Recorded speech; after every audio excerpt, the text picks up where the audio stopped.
Bonjour à chacun, bonjour à tous et bienvenue à la revue de presse. Au total, 8 listes de partis politiques ont été enregistrées par la Sénat, la Commission électorale nationale autonome, à l'issue de la période mentionnée dans le calendrier électoral pour recevoir les candidatures, période allant de 28 octobre au 2 novembre 2022, annonce le journal Le Télégramme. Le révélateur du jour, pour sa part, s'est fait le devoir de nous révéler les noms des 8 partis politiques. Il s'agit en effet de l'UP, le Renouveau, le BR, les FCBE, les Foscouris pour un Bénin émergent, les démocrates, le NFN, l'UDBN, le Moël Bénin et le MPL. Ainsi connu, cette liste sera passée au paille fin de la Sénat pour voir les candidatures qui remplissent les conditions pour participer effectivement à la compétition électorale.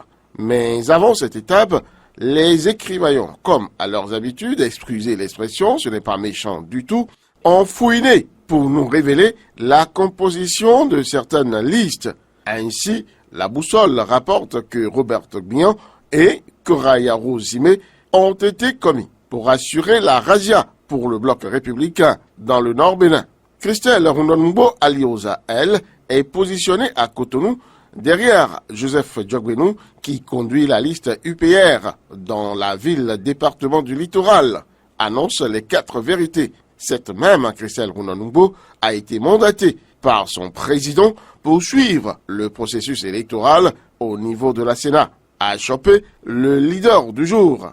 Mais avec le pays émergent, on apprend que ça grogne dans la 18e circonscription électorale.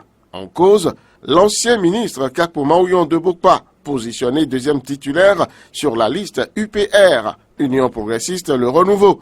Il lui serait reproché son absence du terrain des œuvres sociales, alors bien que les postes successifs qu'il a occupés le lui auraient grandement permis. Voilà ce qui fâche ses frères de village, rapporte le journal. Mais la boussole remarque pour sa part que le partenariat UP-PRD est en passe de voler en éclats. Il a été rudement mis à l'épreuve dans les 6e, 15e, 16e, 19e et 20e circonscriptions électorales. Pour le journal, ça sent la rupture précoce, conclut le journal.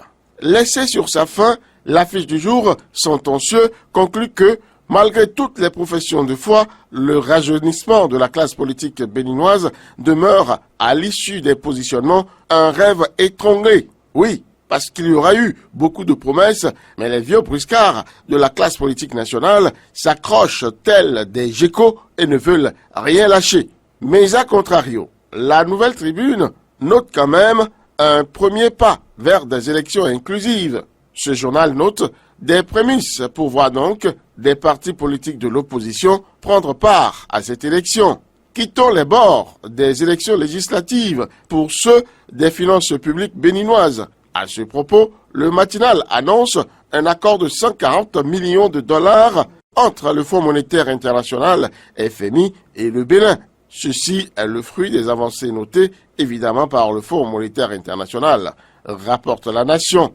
C'est plutôt de cette façon que le FMI salue les progrès réalisés par le Bénin, dira le Grand Matin.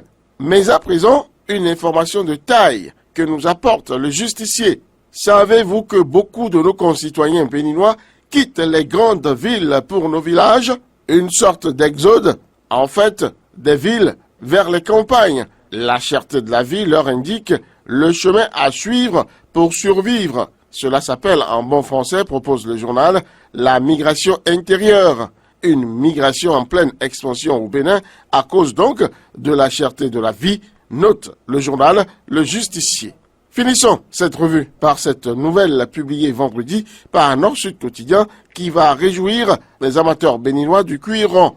Cannes 2025, le Bénin est candidat à l'organisation des Mayas, des Noya. Fin de cette revue de presse.